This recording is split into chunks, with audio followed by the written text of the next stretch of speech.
Hello children. In previous lecture we discussed about chapter number 3 the gathering to growing food. Clear? ये chapter हम लोग discuss कर रहे थे और उसमें काफ़ी पॉइंट मैंने आपको पढ़ा दिया, जिसमें आपको वैरायटीज़ ऑफ फूड पढ़ाया, बिगनिंग ऑफ आर्मिंग हेर्डिंग पढ़ाया, डोमेस्टिकेशन क्या होता है ये मैंने क्लियर किया, and new way of life बताया कि किस प्रकार प्लांटिंग शुरू हो गया है, फार्मिंग शुरू हो गया, सीड आया, किस प्रकार अब वो सेटल लाइफ की स्टार्टिंग कर चुके थे, जो वो हंटिंग और गैदरिंग वाला काम था वो पीछे छोड़ दिए थे और अपने लाइफ को सेटल करने लगे थे, प्लांटेशन करने लगे थे, अच्छे खासे क्रॉप पैदा करने लगे थे, क्रॉप पे डिपेंड हो रहे थे। ये सब कुछ हम पिछले टॉपिक में देख चुके हैं, पिछले वीडियो में देख चुके हैं, सॉरी। आज शुरू करते हैं आगे नेक्स्ट वीडियो, और उसमें जो पहला टॉपिक मैंने आपको पिछले टर्म में बताया था कि मैं नेक्स्ट हेडिंग क्या पढ़ाऊंगा। हेडिंग था finding out about the first farmers and हर्डर। पहला फार्मर और हर्डर के बारे में कहाँ फाइंडिंग आउट, उस टॉपिक डिस्कस करते हैं आज के लेक्चर में। क्लियर? जैसा आपको पता है कि वो इस बुक में बताया गया है कि जो आपका फार्मर्स या हर्डर जो मिले हैं, ये उन स्थानों पे मिले हैं जहाँ का स्ट्रक्चर स्क्वायर टाइप होता था, स्क्वायर टाइप का। क्लियर? आप देखिए आपके बुक में बना हुआ है इंडिया का मैप, और उसमें दिखाए गए हैं कुछ प्लेसेस को। ध्यान से देखिए उन प्लेसेस को, मैप नंबर 2 है, उन प्लेसेस को देखिए, काफ़ी स्क्वायर टाइप का वहाँ स्पेस मिला है। जैसे आपका जम्मू कश्मीर में देखो एक एरिया दिखाया गया है बुर्जहोम का। क्लियर? आपका दूसरा यहाँ पाकिस्तान साइड में दिखाया गया है मेहरगढ़ को, यूपी में आपका दिखाया गया है कोल्डिहवा को, बिहार में दिखाया गया है चिनाद को, आपके नीचे साउथ में आ जाइए, देखिए आंध्रा में भी दिखाया गया है, आंध्रा में दिखाया गया है वेल्लूर को। क्लियर? तो ऐसे कुछ एरियाज़ हैं जहाँ पे ऐसा पता चलता था यहाँ प्लांटेशन किया गया है, यहाँ क्रॉप्स पैदा किए गए हैं, क्रॉप्स को जलाया गया है, वहाँ एसेस मिले हैं। इन साक्ष्यों के आधार पर आर्कोलॉजिस्ट कहते हैं निश्चित तौर पे यहीं पहले इंसान बसे होंगे, यहीं पहले फार्मर्स और हर्डर बसे होंगे जो अपनी लाइफ को धीरे धीरे सेटलमेंट यानी सेटल कर रहे थे। क्लियर? तो ये सब एक एक स्पेस है, जिन स्थल हैं, जिन स्थलों पर कहीं ना कहीं फार्मर्स रहे हैं। आइए जानते हैं इन कुछ स्थलों के बारे में, और सबसे पहले बात करते हैं आपके पहले स्थल की, जो है मेहरगढ़। क्लियर? बहुत ही इम्पॉर्टेंट प्लेस है मेहरगढ़। जैसा आपको पता है ये पाकिस्तान में है। इम्पॉर्टेंट इसलिए क्योंकि इसमें तीनों पीरियड का फॉसिल मिला है, तीनों पीरियड के अवशेष मिला है, चाहे वो पीरियड पैलोलिथिक का हो या मीजोलिथिक या नियोलिथिक, जिसे आप पूरा पाषाण, मध्य पाषाण और नव पाषाण काल कहते हैं। इन तीनों जो समय है ना, इन तीनों समय का फॉसिल इसी मेहरगढ़ में मिला है जो पाकिस्तान में स्थित है। क्लियर? तो आप जानते ही ये ककरीला पथरीला एरिया है, तो बारिश ज़्यादा होगा नहीं, बारिश बहुत कम होता था, पानी बहुत कम यहाँ मात्रा में हुई है। पानी कम होने, बारिश कम होने की वजह से यहाँ के लोग व्हीट और बार्ली, ये दो सबसे ज़्यादा अनाज प्रोड्यूस करते थे, क्योंकि आपको पता है इन दोनों में उतनी पानी की ज़रूरत नहीं जितना राइस में ज़रूरत होता है। तो मेहरगढ़ वो पाकिस्तान में स्थित स्थल है जहाँ तीनों पीरियड का फॉसिल प्राप्त हुआ है। वर्षा कम होने की वजह से यहाँ लोग राइस पे डिपेंड उतना नहीं करते थे जितना व्हीट और बार्ली पर। कुछ और बातें की गई है यहाँ मेहरगढ़ के बारे में। ये तो बात हो गई वहाँ के प्रोड्यूस किए गए क्रॉप्स को। अब कुछ एनिमल्स के बारे में भी जानते हैं। तो मेहरगढ़ में सीप और गोट, बकरी और सीप, ये ज़्यादा एनिमल देखने को मिला है आपके मेहरगढ़ यानी पाकिस्तान में। आप इग्नोर नहीं कर सकते, क्वेश्चन बनता है कि मेहरगढ़ में कौन सा एनिमल्स प्राप्त हुआ, कौन सा क्रॉप वहाँ पे किसका साक्ष्य मिला, कौन सा प्रूफ मिला। तो याद रखिएगा गेहूँ, व्हीट और बार्ली का वहाँ ग्रेन्स मिला है, और वहीं सीप और गोट आपके दो बड़े एनिमल्स मिले हैं मेहरगढ़ में। क्लियर? नेक्स्ट आगे बात करते हैं, चलते हैं आज इंडिया में आते हैं, कश्मीर देखते हैं। कश्मीर में दो ऐसे प्लेस हैं जिन प्लेसों में कहीं ना कहीं कुछ ना कुछ नियोलिथिक या मीसोलिथिक या कहीं ना कहीं आपका पैलोलिथिक का कुछ ना कुछ जरूर अवशेष मिला है। वो कोकराल और बुर्जहोम दो स्थल हैं। स्पेशली हम बुर्जहोम के बारे में बात करते हैं। तो बुर्जहोम एरिया वही है जैसे पाकिस्तान का एरिया, तो वही जम्मू कश्मीर का एरिया। यहाँ भी कहीं ना कहीं वर्षा कम होगी, पानी कम होने की वजह से यहाँ के लोग भी व्हीट और बार्ली का ही प्रोड्यूस ज़्यादा करेंगे। एक और यहाँ ग्रेन्स का साक्ष्य मिला है और वह है लेनसीड। क्लियर? व्हीट और बार्ली के अलावा यहाँ यानी बुर्जहोम के लोग लेनसीड का भी यूज़ करते थे।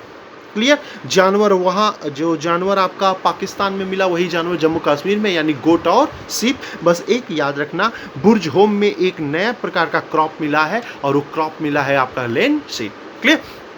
एक और बात और, बुर्ज होम को जो टॉपिक है इसमें एक वर्ड यूज किया गया है और वो वर्ड यूज किया गया है पिट हाउस का। पिट हाउस क्या है देखिए, बुर्ज होम के जो लोग थे ना, जो इंसान थे उस समय न्यूलिथिक के समय के, वो घर में एक अच्छा खासा पिट गड्ढा बनाते थे। गड्ढा अच्छा खासा ऐसे बनेगा और किनारे सीढ़ी मतलब सीढ़ी से आराम से उतर के आइए नीचे, वहीं पे रहिए, वहीं नहाइए वाइए सब कुछ। एक पिट मिला है, गड्ढा मिला है। और सबसे अनोखी बात ये है कि ये पिट्स केवल और केवल बुर्ज होम में ही मिला है और यही है बुर्ज होम की सबसे बड़ी खासियत। क्लियर। क्वेश्चंस पूछ लेगा, in which place pit house found, कहाँ किस प्लेस में आपने पिट हाउस फाउंड किया है, तो याद रखिए बुर्ज होम आपका जम्मू कश्मीर में। क्लियर। इस पेज थोड़ा जल्दी प्लेस आगे बढ़ाते हैं क्योंकि प्लेस बहुत ज़्यादा है और पढ़ना आपको भी ज़्यादा है, तो जल्दी प्लेसेस को ख़त्म करते हैं। नेक्स्ट है चिराग जैसा आपको पता है ये बिहार का क्षेत्र है। सेम यहाँ भी वही हाल, वर्षा अधिक नहीं होने की वजह से यहाँ के लोग भी गेहूं और बाली का सबसे ज़्यादा प्रोड्यूस करते थे। लेकिन यहाँ याद रखिए, यहाँ गोट सीप के अलावा आपको बुफेलो और ऑक्स जैसे जानवर भी यहाँ मिले हैं, उनके अवशेष मिले हैं। तो पूछ लेगा चिराग में किस जानवरों के अवशेष प्राप्त हुए हैं, तो गोट और सीप ही नहीं बल्कि बुफेलो और ऑक्स को भी वहाँ इंक्लूड कर लीजिएगा। तो 3 स्थल आपने जाना। फर्स्ट वन जाना आपने मेहरगढ़, सेकंड वन बुर्ज होम, थर्ड वन चिराग। और नेक्स्ट बात करते हैं यूपी के 2 क्षेत्र मिले हैं। ऐसे 2 प्लेस हैं जहां आपके कुछ ना कुछ मेसोलिथिक या नियोलिथिक का कुछ ना कुछ फॉसिल जरूर मिला है और वो 2 क्षेत्र हैं कोल्डिहवा और मगहरा। क्लियर। आपको पता है ये यूपी, पानी तो वर्षा का कुछ पूछना ही नहीं, तमाम बहुत ज़्यादा रेनफॉल यहाँ पे होता है और तमाम रेनफॉल होने की वजह से यहाँ का सबसे अच्छा ग्रेन्स है राइस।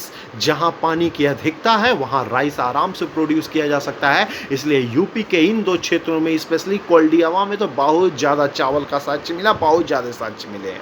क्लियर। ये हो गया आपका ग्रेन्स। आते हैं एनिमल्स पे, तो यहाँ हर प्रकार का एनिमल्स मिला है। कैटल काफ़ी सारे यहाँ कैटल्स भी मिले हैं, ये भी याद रखिएगा। लास्ट एक और स्थल की बात की जाती है, वो है वल्लूर का। वल्लूर, ठीक है, वल्लूर क्षेत्र है आंध्र प्रदेश का।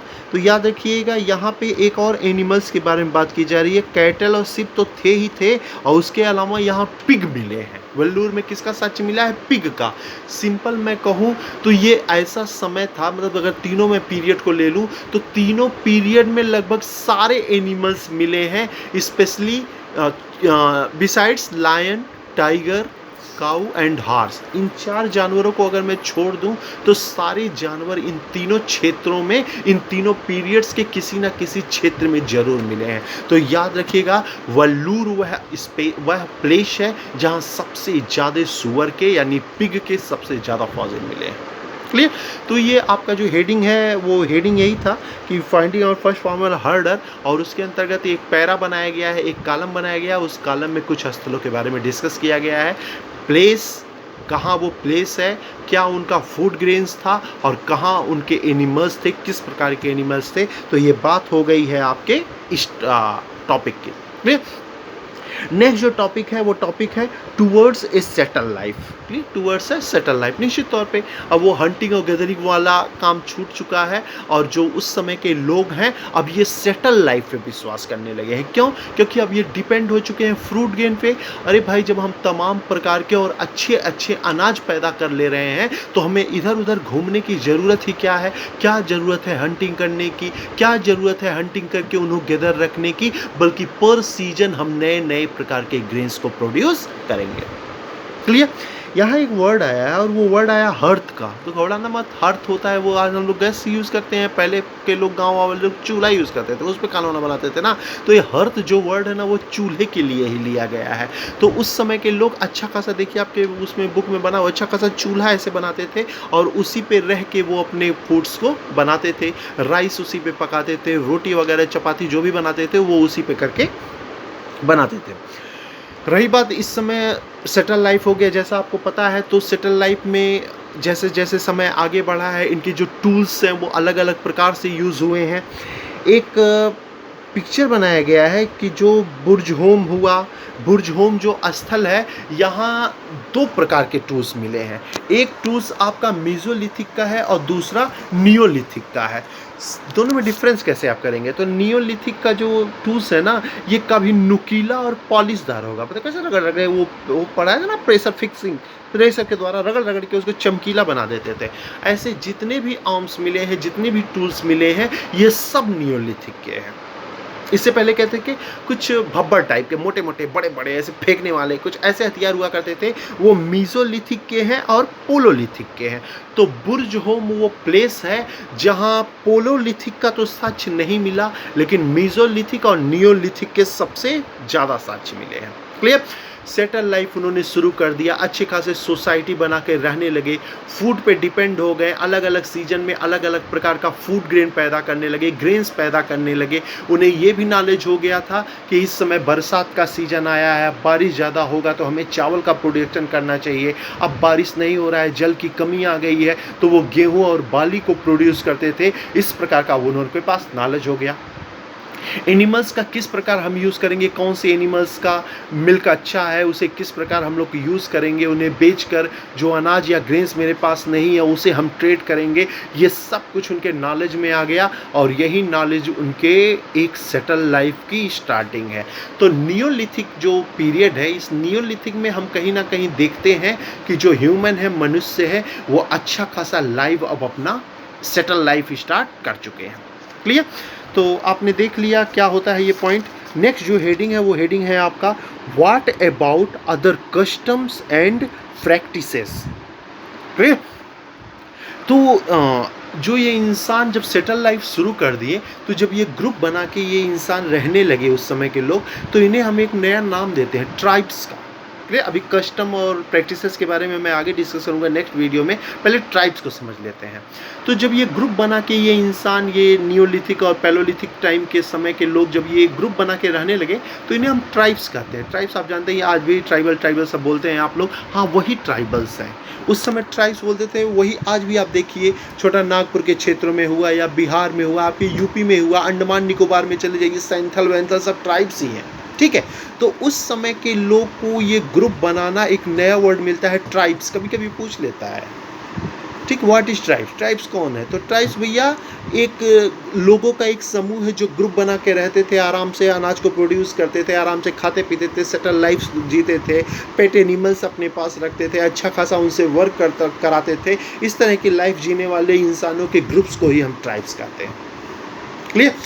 आपका वीडियो यहीं रख रहा हूँ। नेक्स्ट वीडियो में आगे डिस्कस करेंगे, कुछ कस्टम्स और प्रैक्टिसेस के बारे में बताएंगे, कुछ और पॉइंट इसमें मुझे और कुछ पॉइंट समझाना है।